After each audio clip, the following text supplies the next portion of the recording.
Blok 9 Keterangan Perjalanan dan Korban Kejahatan. Pertanyaan mengenai korban kejahatan pada blok ini terdapat pada rincian 907 sampai dengan 917.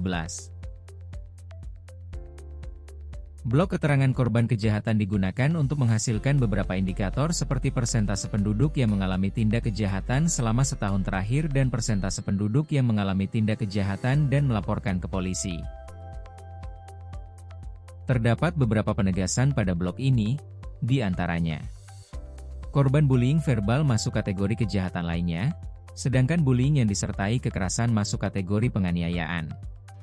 Percobaan penipuan dikategorikan korban kejahatan jika sudah ada uang yang ditransfer. Korban tabrak lari yang tidak mengalami luka fisik masuk ke kejahatan lainnya, sedangkan yang mengalami luka fisik masuk ke penganiayaan. Catcalling masuk ke kejahatan pelecehan seksual. Pencemaran nama baik lewat medsos termasuk korban kejahatan lainnya. Korban disebut melapor jika suatu kejadian kejahatan secara resmi dilaporkan melalui kanal pelaporan atau sentra pelayanan kepolisian terpadu kepolisian. Jika suatu tindak kejahatan terjadi secara berangkai dalam satu kesatuan waktu, maka pencatatan jenis kejahatannya berdasarkan pada hierarki kejahatan. Penentuan jenis kejahatan utama dalam survei ini didasarkan atas hierarki kejahatan dari yang terberat, yakni kejahatan fisik seperti pelecehan seksual, pencurian dengan kekerasan, dan penganiayaan. Sampai kejahatan yang teringan, yakni kejahatan terhadap barang atau pencurian. Korban kejahatan didefinisikan sebagai seseorang yang diri atau harta bendanya selama setahun terakhir mengalami atau terkena tindak kejahatan atau usaha atau percobaan tindak kejahatan.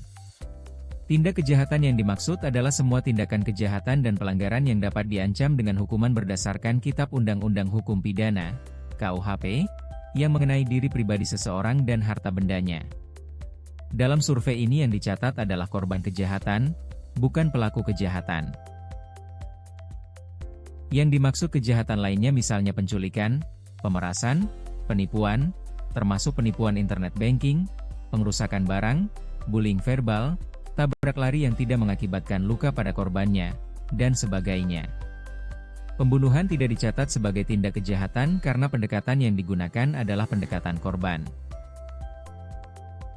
Melaporkan kejahatan yang dimaksud pada survei ini adalah jika suatu kejadian kejahatan secara resmi dilaporkan melalui kanal pelaporan atau sentra pelayanan kepolisian terpadu, SPKT, kepolisian. Suatu peristiwa kejahatan dilaporkan ke polisi apabila korban kejahatan telah melaporkannya ke polisi, orang lain melaporkan peristiwa kejahatan tersebut ke polisi, atau polisi mengetahuinya sendiri atau tertangkap tangan.